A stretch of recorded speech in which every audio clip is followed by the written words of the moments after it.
Hello, everyone. My name is Chris Hamilton. I'd like to thank you for joining us tonight for the Alberta Decides Provincial Election 2023 webinar that we're doing. Jeff Rath actually texted me earlier and said that we should call this the nonpartisan election forum. Thanks, Jeff, for telling me that. That's great. I'd like to introduce Tariq Elnaga and also Jeff Rath here tonight. We're going to have it's going to be an open discussion. I've seen both Tariq and Jeff talk. Jeff and I are buddies. Jeff's never at a loss for words, which is great. Tariq, you seem to know your stuff too, so we're looking forward to this. Really, I'll be looking for comments. If you see me looking off to the side, I'll be looking for questions and comments and everything like that. But I think what we'll do is we'll start out with you guys kind of introducing yourselves, and then we can jump into anything that you want to start talking about. There's a few things that I want to talk about. I just want to put everything up front is I might seem a little distressed tonight. I had to go to the NDP website to actually look at their policies, and it aggravated me. So the fact is that I'm going to try to maybe enjoy a beer after we talk tonight and stuff. So anyways, Jeff, why don't you start with your introduction, and then Tariq will let you introduce yourself. And I don't know if Chris Scott's going to jump in or not, but he apparently may be jumping in tonight. So Jeff, take her away. Tell everyone who you are. Yeah, well, I guess a lot of people have heard me speak before. I'm the Vice President and General Counsel for APP. I've also been involved as a lawyer, in litigating cases involving, the destruction of our freedoms throughout the, COVID, public health mismanagement crisis that that we've all suffered through over the last number of years. And I have an honors degree in political science from the University of Alberta. I have an honors degree in law from the London School of Economics and Political Science. And, obviously have been very active, both politically and as an analyst over the years. So, that's sort of the background and the viewpoint that I bring to the table. Excellent. Tariq, would you please let us know anything about you? So. Absolutely. So thanks, Chris, for having me. My name's Tariq Elnaga. I live just outside the Airdrie area. I've been in Alberta for about 10 years and got converted very early on into the Alberta independence and autonomy movement. I just really do think that we are different than the rest of the country. I'm an engineer by education. I have a business in oil and gas, and then my other business is in the world of ranching and agriculture. So really the two big industries of Alberta. Personally, I'm also a rodeo competitor, so I kind of hearten the season right now, which I really enjoy. So I've got a couple of horses on my own, and every weekend I'm in the truck with the horses behind me and on the rodeo trail. So I get to spend a lot of time in rural and small town Alberta, and I absolutely love doing that. So thanks for having me on. Excellent. That's glad you guys could both be here. I just noticed Walter, who's moderating behind the scenes, if you have a question, put 3 question marks beforehand and then answer the question. That way it'll allow me to kind of hone in and see where the questions are coming from and stuff. So Jeff, I know earlier today when we chatted, you said there was a few things you wanted to bring up. I'm going to give the floor to you and just let you go off on what you'd like to talk about today. Well, I think one of the things that I'd like to talk about is, the fact that as far as elections go, to my recollection, and I've lived in Alberta almost my entire adult life, other than the 3 years I was in law school in England. This is the dirtiest election campaign that we've ever seen run in the province of Alberta. The most recent example of that was the Trussler, so-called ethics commissioner report, that was issued, literally on the day of the leadership debate, by the Speaker of the Legislature, to Sewer Danielle Smith. So, it's been one of these things where, watching, this, election unfold as a bipartisan, observer, or I'm sorry, as a nonpartisan observer, I've really been taken with how dirty and underhanded this election campaign has been. and the garbage that Danielle Smith has had to put up with, both from the NDP and members of her own party. Like when you read the Tressler report, I mean, it's completely shocking to me. Well, I suppose it's not shocking to me because I've been of the view that Shandro doesn't deserve a job anywhere, let alone as the Attorney General of the province of Alberta. That he deliberately backstabbed Danielle Smith by whining about how she was passive aggressive, notwithstanding the fact that she called him for, he's the Attorney General. She calls him for legal advice. He gives her legal advice. She follows his legal advice. That's the end of the story. He's not fired. He's not pressured. This isn't a situation like we had with Trudeau and SNC-Lavalin, where, Trudeau's buddies were hiring prostitutes for clients and bribing, mid-level managers and senior managers of large corporations with prostitutes in order to land contracts. And then Trudeau literally telling his attorney, pressuring his attorney general to the point that, she had to resign because of the degree to which Trudeau was trying to interfere in the criminal process in that case to keep his buddies from being charged, for their, get rich through prostitute scheme that Trudeau apparently supported. So, night and day. And there we have this report saying, oh, this is just like SNC-Lavalin and it's a threat to our democracy. How's it a threat to our democracy, for a non-lawyer to seek the advice of her attorney general, which last time I checked, that's part of the attorney general's job, is giving legal advice to the premier, gives her the advice, she takes the advice, that's it, right?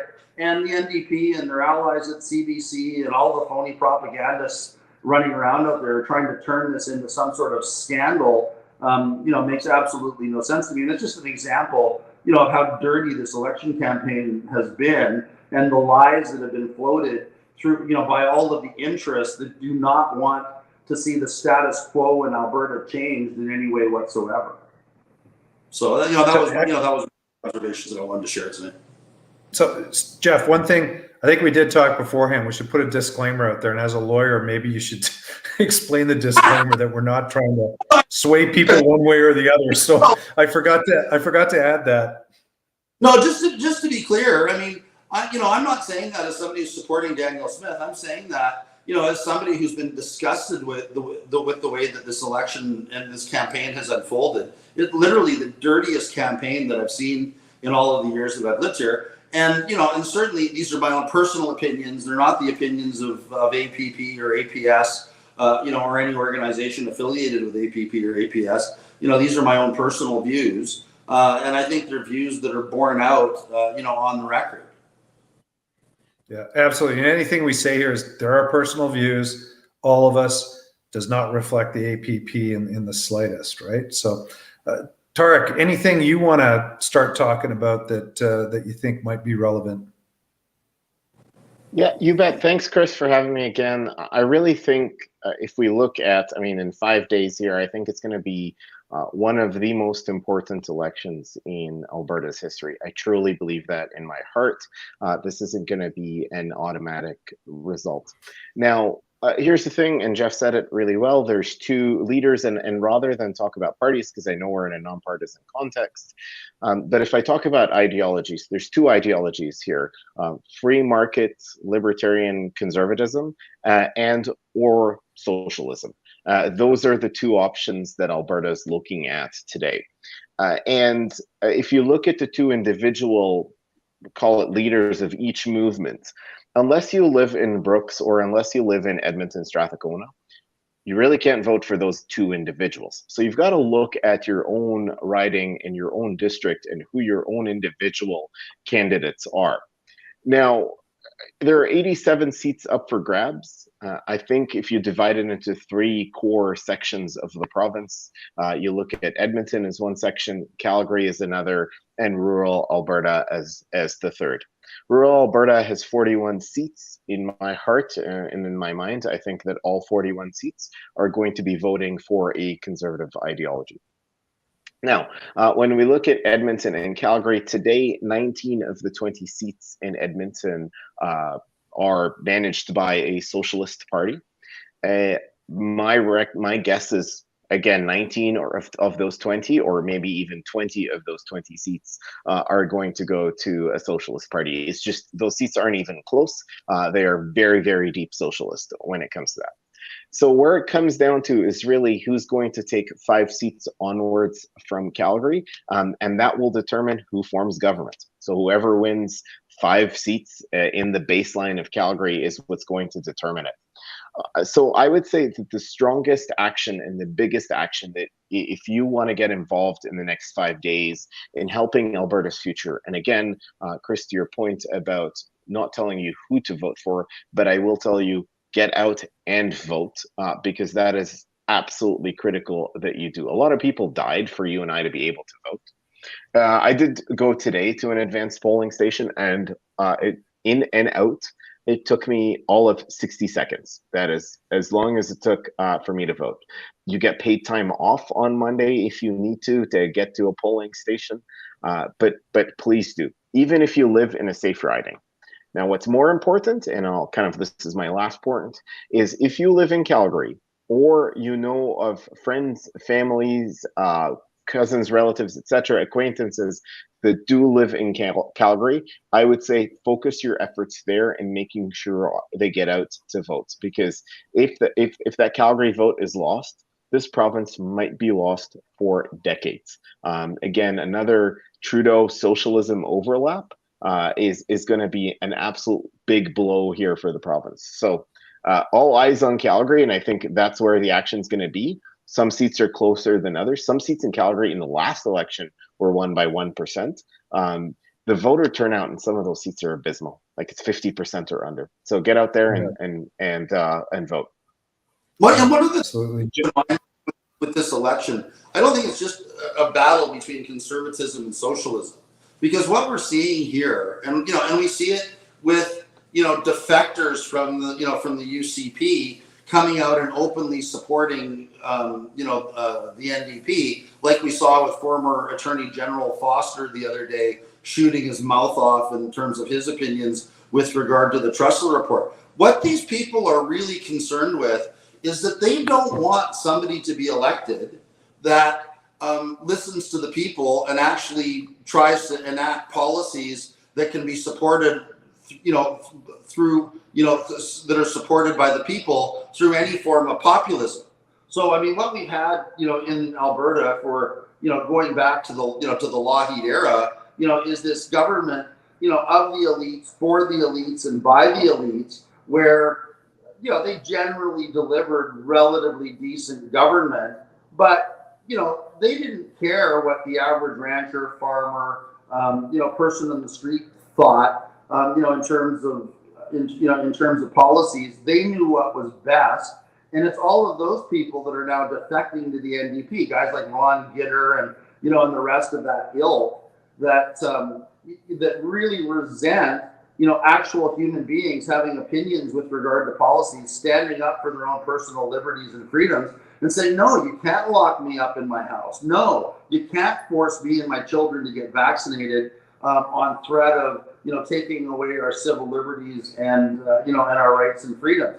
So, those people are a threat to the status quo, and they're a threat to all of these people that have seen government and used government for years to personally enrich themselves, at the expense of everyone else. Heaven forbid, that we elect a leader that actually enacts policies that are supported by the people, as opposed to, appointed by the self-anointed, elites that, want to go to Davos every year and learn, what to invest in next at their little World Economic Forum investment club.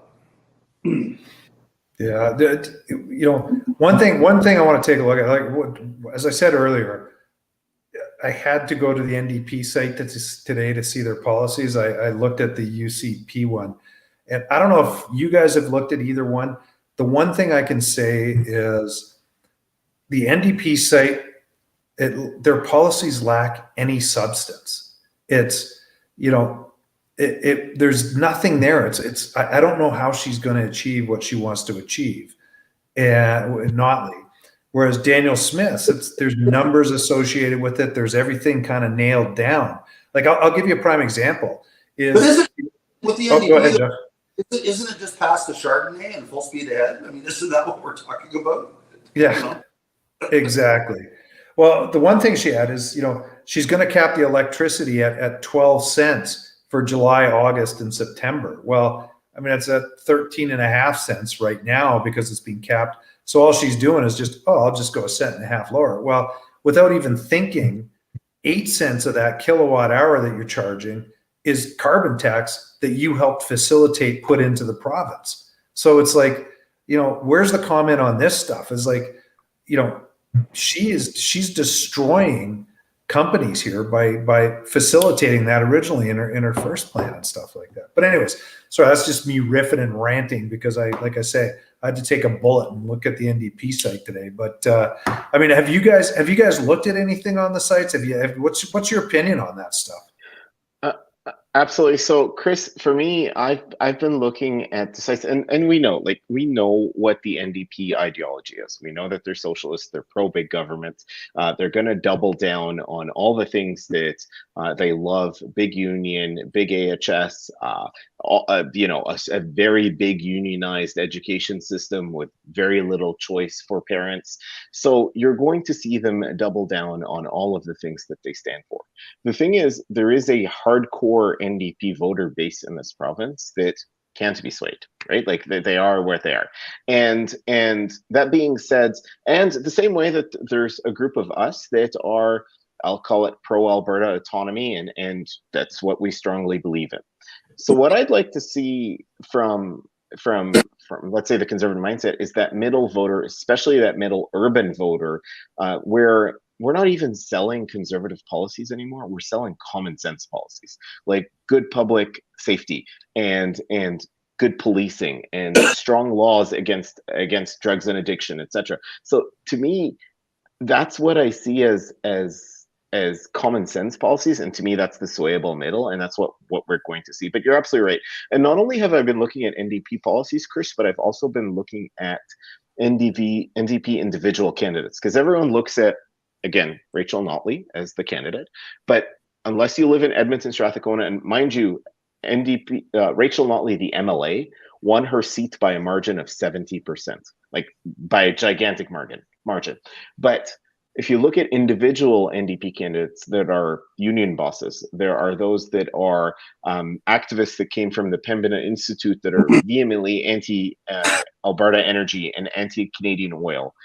There are those who have been vehemently pro-lockdown, etc. So you're seeing individual activist candidates, and to me that worries me more than just Rachel Notley, the individual.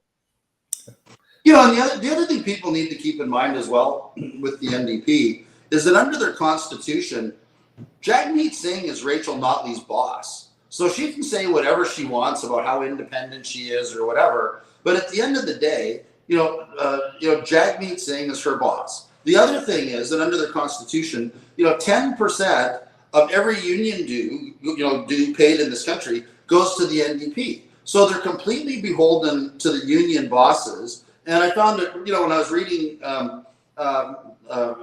the ethics commissioner's report on Danielle Smith, where they're saying, oh, well, any time that you enact, do anything to further the private interests of anyone, this is a breach, improperly further the private interests of anyone, this is a breach of the Conflicts of Interest Act. I mean, what bigger conflict of interest is there than the NDP, within their own constitution and structure, being completely beholden to the labor unions for all of their funding, with with union dues going to the NDP,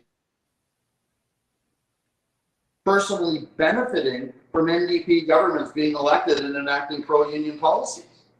So I mean that's what we're dealing with. I mean, if you're a private, citizen and independent, somebody who's independent, somebody who cares about freedom, it's pretty hard to support union bosses that wouldn't file grievances on behalf of employees that were, or union members that were fired or laid off during the public health mismanagement crisis because they wouldn't get vaccinated. Yep, absolutely. That's what we're dealing with, and what people need, even union members need to wake up to and know that an NDP government isn't necessarily going to enact policies that are in their favor. Yep. Chris, if I may add as well, I mean, again, the audience here is likely APP members or future APP members, and so I think we're all very aligned on the dangers of socialism to the province. But I think what's also another ballot box question coming in the next 5 days, outside of party, so to speak, but more so ideology, is federalism versus Alberta's autonomy. And I think, you know, the APP, and this is what drew me to the APP to start with, is a strong push for Alberta's autonomy in whichever way you personally define that. Like in my initial discussions with the APP, they said, you know, there's multiple paths to Alberta's independence and autonomy. And we want to bring people into the tent and say, whichever path you look at, we'll take it. If that's from outright independence as a country or independence within a country, again, we want those members in. And I think a big ballot box question in 5 days is, where do you stand on the Alberta Sovereignty Act? And to me, I think that's the closest we've ever been to Alberta's autonomy in the last 20 years, in terms of getting something done, whether that's taking control of our own taxes, our own resources, our own law enforcement, our own pension plans, etc. All the things that the socialists attack and want big government and want control to remain in Ottawa. I think we're seeing now finally a mainstream push for Alberta's autonomy. If it isn't a on-off switch, at least it's a incremental process of seeing taxation, law enforcement, etc. I mean, it was really encouraging to see Grand Prairie, for example, vote to bring in their own police force. I think that there will be more towns in Alberta, mid-sized towns, that will do exactly the same.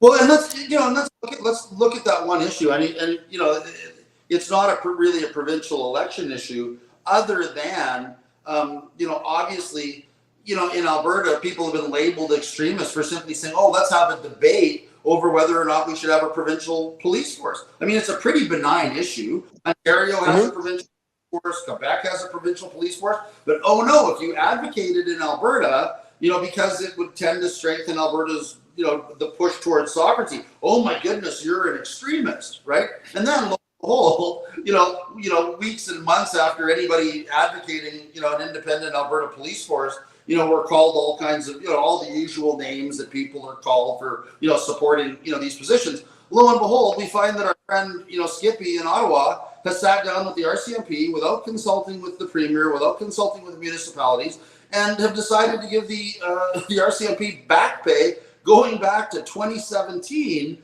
to raise their salaries to the point where Alberta municipalities can't afford the bill that they had no point in, you know, no part in negotiating or agreeing to. So it certainly makes the people, you know, that are supporting an independent Alberta police force, you know, look a lot less foolish than those people that would rather, you know, leave control over things like this in the hands of someone like Justin Trudeau, who's proven time and time again that he hates Alberta, he hates Albertans, can't stand this province, and will do anything he can to make the lives of Albertans more miserable rather than less miserable. Yeah. Go ahead. No, go ahead. It's all good. No, please. I've got I was just going to say, it's interesting because I am looking at the questions down the side here. This kind of leads into it. And Tom Williams had one, was, where would you see a vote for separation over the next few years? You know, what do you think the results would be? You know, given today, and I'm just extrapolating from this, but given today where we are, you know, hypothetical, if Notley wins, where do you think it might be? Or if you know, Daniel Smith gets in, where do you think it might be? I'm just chucking that out to you guys. I mean, obviously, from my perspective, you know, and if I had to handicap both of the candidates, obviously the candidate that's the most likely to let adult Albertans have a say about their future, right?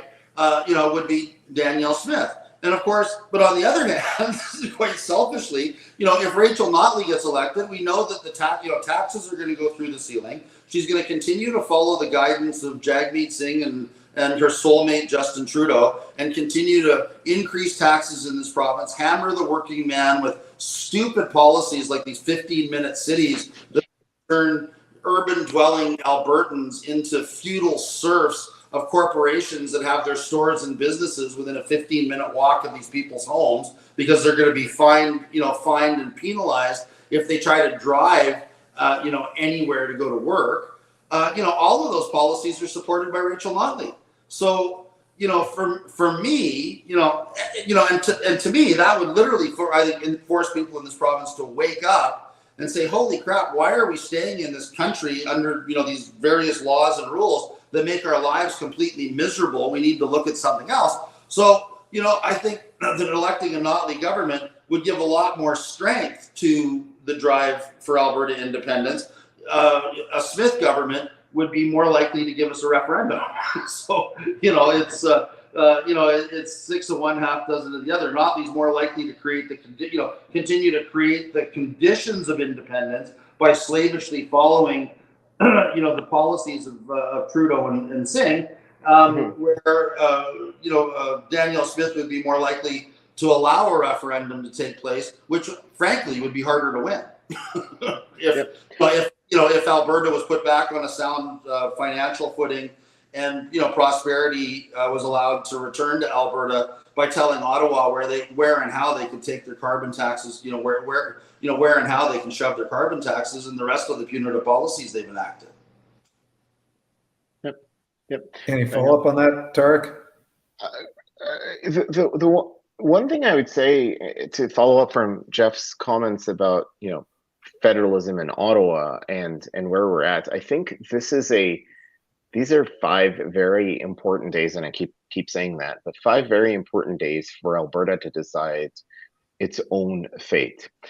Here's the thing, and Jeff, I very passionate, and so am I, about speaking about Justin Trudeau and how he has, for the last 7 years, 8 years now, completely stepped on Alberta.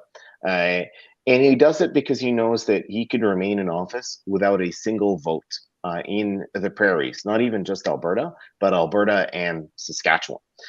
So if I look at the city of Toronto and the GTA area, it's got 53 federal seats.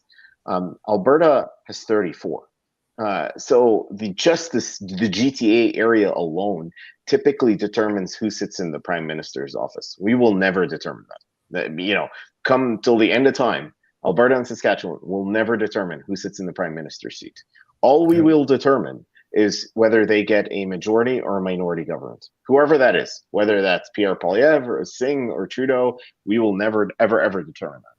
So what I love about what we're doing here is we're saying, well, since we will never determine who sits in federal government, at least who sits in the Prime Minister's office, let's determine our own fate as a province.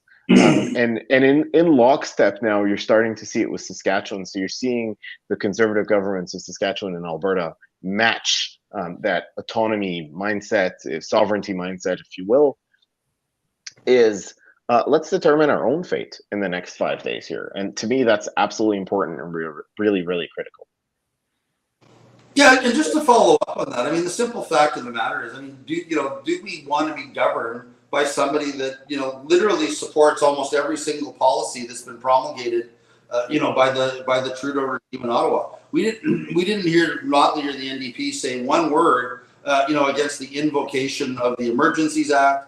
Not one word about the degree to which Trudeau and Singh, want to take people's hunting firearms away, or the interference with people's sporting arms, by basically outlawing, thousands and thousands and thousands of lawfully owned firearms that have never been used in any crime whatsoever, et cetera. Notley's all for it. She just sits there quietly on the sidelines and lets her bosses in Ottawa, carry on sticking it to the people of Alberta, while pretending she has nothing to do with it. And, in this province need to wake up to that and just think about how much worse things are going to be when we actually have somebody who's elected to office, who actively supports these people and has no reason whatsoever to stand up to them. Well, what scares me is the fact, I think there was a tweet she had, and I could be wrong on this, but it was basically, anyone who was on vax, round them up and let's get them into camps, right? So it's like, so that's scary. Couple of questions. I'm gonna start kind of looking at some questions here. I don't know if we'll be able to get to all of them, but Selena Pally said, how many jobs could potentially be created through oil and gas agriculture if Smith gets elected? I'll say something first. I'll let it go to you guys if you got some input. It's how many jobs would we lose in those sectors if Notley gets elected? People tend to forget one of her first steps when she got elected was trying to unionize farm employees. Like she did some crazy stuff, and she wanted to basically turn family farms into unionized shops. Yeah, with mom and dad being the management and the children being unionized by law. Unions to stand up to the man, which in that case would happen to be their parents. I mean, it was one of the stupidest attempts at legislation that's ever been tried in this province. And she's basically said that she's planning on bringing it back. And of course, what's really behind all of this, right? It's the same thing with Trudeau wanting to arbitrarily cut fertilizer use by 30%. They want to drive the family farmland ends up being owned by all of the large corporations that can then could then be unionized. So this is all about sticking it to the independent producer, sticking it to the independent family farmer, destroying the economy of the family farms and the independent producers, so that all we have left is giant agribusiness controlled, unsurprisingly, by all of the people that get together in Davos every year and decide how they're going to rule the world. Yep. I think, Chris, to answer your question, we've got unbridled potential in Alberta for a super robust, self-governing oil and gas and agriculture sector. I do remember, Jeff. I remember Bill C6 was Rachel Notley's farm worker bill, and one of the things she mandated was regulated bathroom breaks for farm workers with bathroom facilities midfield. So fascinating. But here's the thing. Let's talk about gender neutral, of course, though, right? Sorry. But here's the thing. She's appealing to an urban voter, and she's trying to get that urban voter. And to me, again, I think the rural voter sees through that and is vehemently against those policies, and was vehemently against those policies. But I really think that there was a question. I'm looking at some of the comments here, and thank you so much for all of your engagement on. But there was a question about, why has Alberta drifted into socialism? And this is something that I talk about. And if I may share this experience. So a couple of weeks ago, I got into an Uber in Calgary. And the driver was a pleasant gentleman. You ask him, the usual, how long have you been doing this? What do you do? Where are you from? Etc. And he had just moved to Alberta 3 weeks ago with his family. And I said, oh, where from? And he said, from Ontario. Or as I affectionately call it, Ontario. And he said, and I asked him, oh, what brought you to Alberta? Was it work, family, etc.? And he says, well, like most Ontarians that have moved here, the housing market. And I said, okay, fair enough. I mean, I get that our homes are a third of the price of the complete insanity of the real estate market of Ontario. But I asked him, do you know what makes Alberta more affordable? And why we're more affordable? Why are homes cheaper here? Why do we have 5% GST? Why do we have better jobs? Why do you have more autonomy on how you could raise your family? Those were the questions I asked him. And he said, well, because there's not as many people here. I'm like, no, there's a lot of people moving here. And I said, there's reasons why. And then I'm like, why do we pay 5% GST? And he said, oh, because you've got big industries like the railroads. And I thought, oh my God, like why? So I think for us, and this is not something I just expect of our government, but this is something I expect of us as Albertans, whether born and raised here or adopted Albertans like myself, is to really sell the Alberta advantage and why Alberta is great. What makes Alberta the best province in the country? What makes Alberta fiercely independent and fiercely economical and fiercely pro-business and pro-individual rights? And I think we need to sell that spirit of the West of community and grit and respect and perseverance. And I think that's what we're missing, because one of the questions that came up in the chat is, why are we drifting towards socialism like this? And why are we at risk? This shouldn't even be a close election. And for better or for worse, it is a close election. And I think the big thing is the demographics of this province from 2019 have drastically changed. 70% of new home sales in suburban Calgary are to people from outside the province. And that's okay. Alberta welcomes all. Alberta welcomed me. But I hope that the people that move here understand why Alberta is great. And I think we need to do a better job of that, and start to educate people as to why we're such an epic, awesome economy and a great way of life and so on. So that's on us, I think, to get out there, because I couldn't believe it. I mean, you see it in California. All the Californians moved to Texas and are voting for the same crap that made California, California. So if you're moving here from Ontario, welcome to, but understand what makes Alberta great. To me, that's absolutely important. I think that's an excellent point. You know, the other thing that I think people need to focus on, you know, is the degree to which, by and large, Alberta governments in the past have tried to stay out of people's business, right? And allow people to thrive as individuals, you know, charting their own paths. And we've come to a point now where, you know, certain people, you know, following that World Economic Forum philosophy, want to be involved in every aspect of everyone's life. You know, it started with that stupid slogan, you know, of Hillary Clinton's years and years ago about, you know, it takes a village to raise a child. So it's this whole idea that parents don't even have responsibility for their own children, but somehow or other it's the state that should be making every decision, and the teacher should be able to make health decisions for the children without the impact, you know, without, you know, informing the parents, with the parents being involved, you know, all of those types of things. You know, that's what's also on the table in this election. So I mean, people that, you know, care deeply about their children, and not having the Alberta Teachers Association, you know, taking away the rights of parents to, you know, educate their children, to have a say, you know, to have their family's culture respected within the school systems and so on. You know, those things are on the ballot, and I mean, people need to understand that in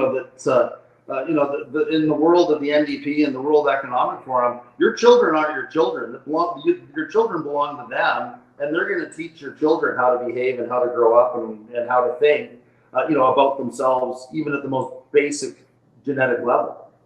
Mm-hmm. Yeah, I think. You know, from my standpoint, Jeff and I have kids that were in the same class at the same school. And I have a 21-year-old, a 16-year-old, and a 12-year-old. And I've done a good job with the youngest one and the middle one. The older one I didn't catch. And I think what happened in the school system was they started being taught different things. And they've moved these kids towards a socialist mindset is really what I see as a big problem there. And on top of it, I don't know if you guys have ever looked at the national debt clock down in the US, but there's metrics on there. You can see the average wage has only increased 10, 15% in the last 20 years, whereas the average house price is quadrupled. So, you know, a lot of these kids probably put themselves in their shoes going, how am I ever going to afford anything? I'm never going to be able to attain what my parents have because I'm barely getting paid anything and not eking out a living. So, well, why not? I'll let the government take care of me, but they still have zero concept that government taking care of them means they're taxing people that make a decent income, and they're going to make them flee this country. So we're going to go to an absolute, you know, hole. So that's just my perception on it. It's just we've got craziness left right here. You know, and getting back to the reason that all of us belong to APP, I mean, I think we don't remind people enough that if Alberta were to declare itself independent tomorrow, that Alberta as a country would have the highest GDP per capita of any country in the world, period, full stop. We're the only province in Confederation that can leave Canada debt-free.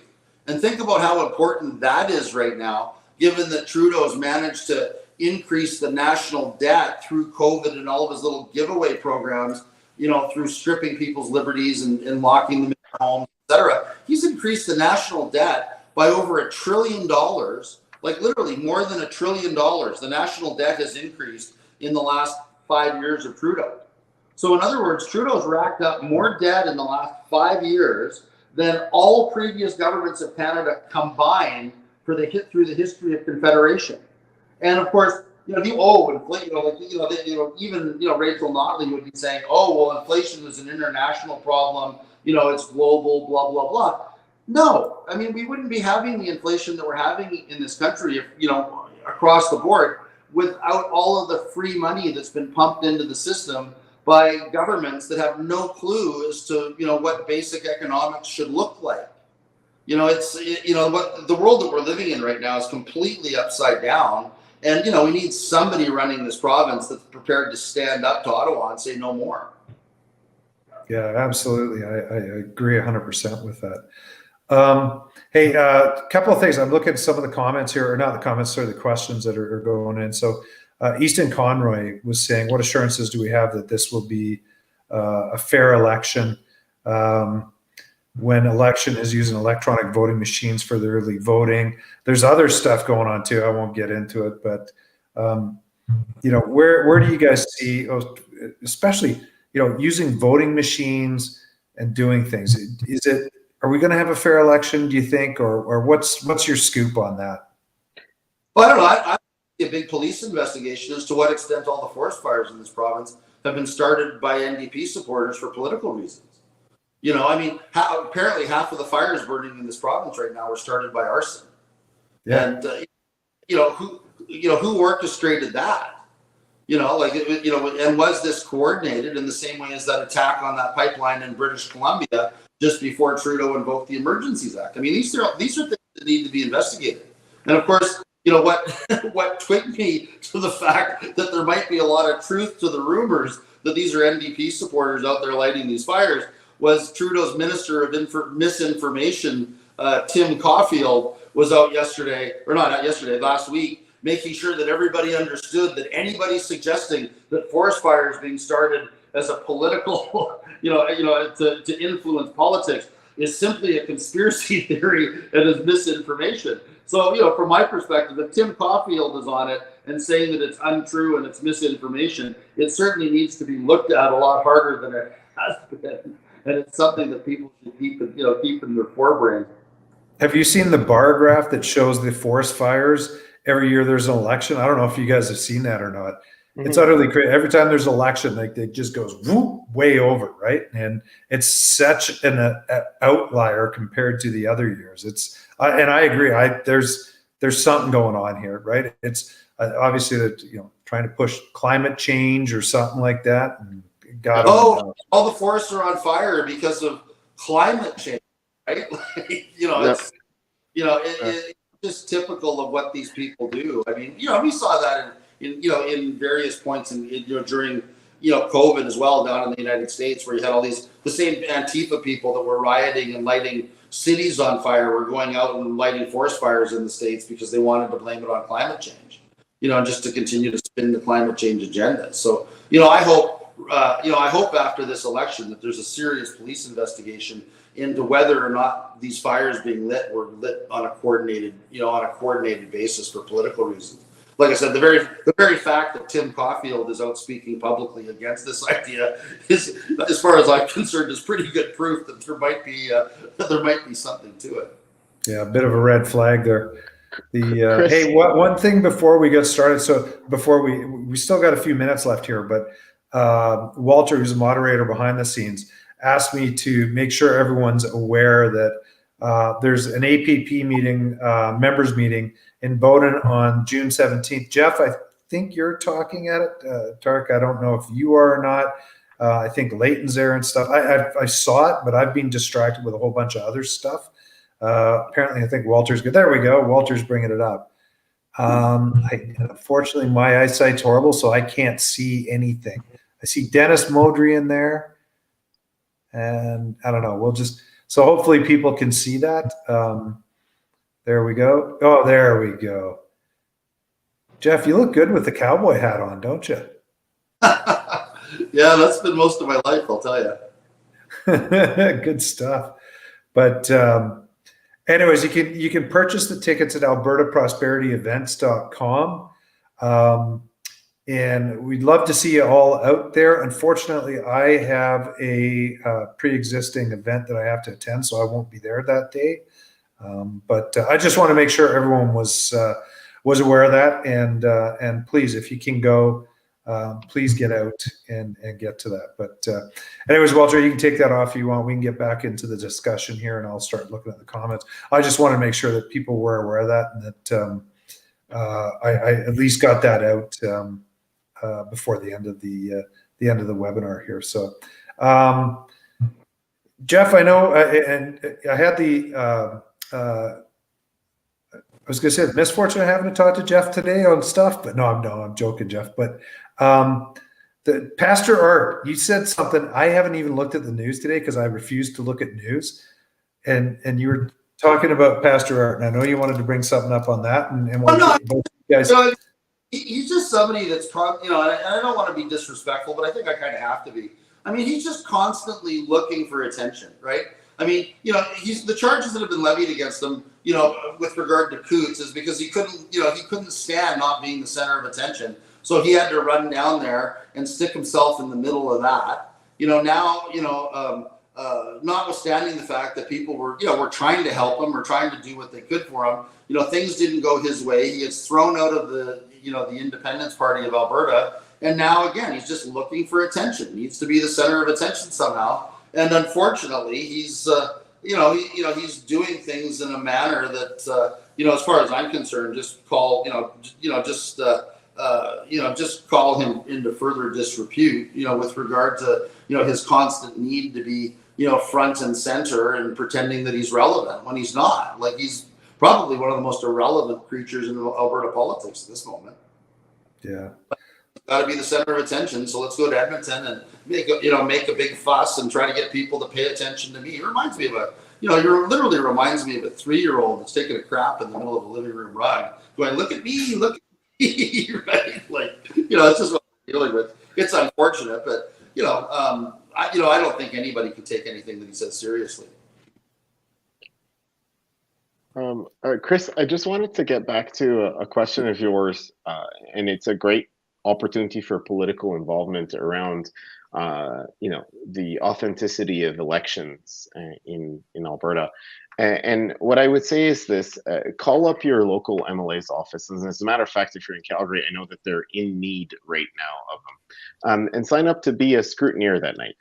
So having run in a federal election myself, and having been a scrutineer as well, I can at least speak for federal elections. They're hand counted. Like, every paper ballot is hand counted.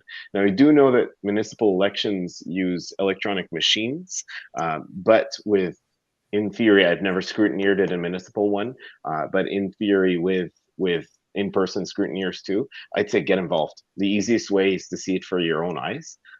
And I know that every campaign right now needs scrutineer volunteers. So it's a great way for you to see for yourself how the election system works. And returning officers love it when scrutineers show up. Like, they want you there. So it's a great way to get involved in a couple hours worth of your time. How would you get involved? Like, how did you do that so that we can let people understand that process? You bet. So the easiest thing, so right now we're in a provincial election. The easiest thing, first of all, find out which riding you're in. So that's on the Elections Alberta website. And then you have one of two options. You could sign as a nonpartisan scrutineer straight with the returning officer. So that is the person that's running that office is saying, "Hey, I want to show up and make sure that I double check and hand count that each ballot is going to the right candidate." And they will very much let you do that. Or you could scrutineer for a partisan MLA. So you could say, "I want to scrutineer for my UCP MLA at this returning office," and they will let you witness every single ballot if you wanted to. So it's a great way for you to personally get involved. And I would say, please do it. Like, absolutely, if you can. It costs you a couple of hours of your time, but it's a great way to get involved in the democratic process. The one thing I would say, even if you have doubts, and that's okay, it's good to be skeptical. Even if you've got doubts on the electoral process, please do not use that as an option to not vote. because what that does is it then doubles up the vote of someone else and might double up the vote of a federalist socialist. So please get out and vote. Again, voter turnout here, 1 in every 4 Albertans doesn't vote, period. Like, just doesn't leave the house to go out and vote. So again, a lot of people, like I said, died for you and I to be able to do that. So get out and vote. And if you're skeptical about the voting process, sign up as a scrutineer. You'll get to see it through your own eyes. Yeah, one thing I'd like to add in there too is that I have a house that it's on a street that kind of backs onto a main drag. And Saturday morning, I got up and I saw orange through my window, and I was like, "Whoa, what's going on here?" Right? So I got orange signs on the main drag. So I did call my MLA, his office, and I suggested, "Hey, can you get someone down here with signs?" They called me back in about an hour. And I even told him, I have a big, huge fence on the back of my property that faces this main drag. Bring me the biggest sign you got and slap it up on that fence. And then I said, and get some for our street. And it was great because we put them up on the street, and all of a sudden people started putting more and more signs up. So, just little bits count for everything that you can do to try to get that going, right? So, political engagement's a beautiful thing. Like, it's an absolutely beautiful thing. And if there's one thing I've noticed, so I myself ran in a federal election, and the number of doors I've knocked on that couldn't name, forget what party they support. It's a democracy. You could choose what party you choose to support. But the number of doors I knocked on that couldn't name the riding, like don't know what the name of the riding is, or the 3 levels of representation, so municipal, federal, and provincial, is absolutely shocking. So get involved. Political engagement is a absolutely beautiful thing. And I honestly believe that we're at a tipping point in this province, and that this really is one of the most important elections of our lifetime. And if people want to support a free and prosperous Alberta, with a hope for our kids and a hope for our future, you've got to get out and vote, because you can't sit on the sidelines on this one and stay on the bench. We need everybody on the ice, and we need to get forward. I think one of the things that I look at too is if you think your vote doesn't count, it does. And I'll give you a prime example. I remember with the municipal elections in Calgary, I said, "What damage can a mayor do?" Right, in the last election. Well, boy, was I proven wrong very quickly. Right, so you got to get out. I want to jump in on that, though. I really do think that Mayor Gondek needs to be commended. I was personally thrilled with her decision to cancel the federal fireworks in solidarity with Alberta independence, with the Alberta independence movement. The idea that we're going to have federal fireworks in a province that's still under the colonial boot of Ottawa. I was thrilled that she did that in solidarity with our movement, and I think she should be commended for it.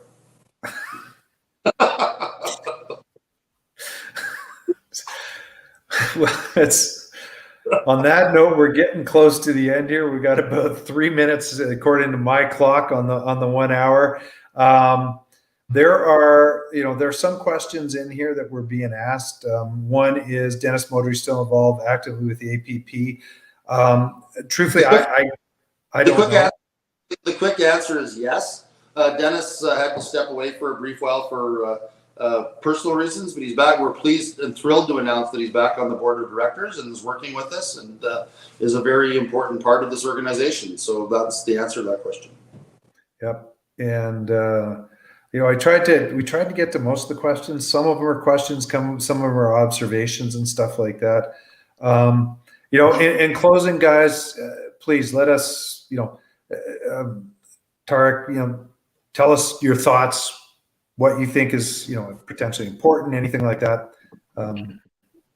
So absolutely. Thank you. Get out, get involved. This is the most important election, I think, my personal opinion, in Alberta's history.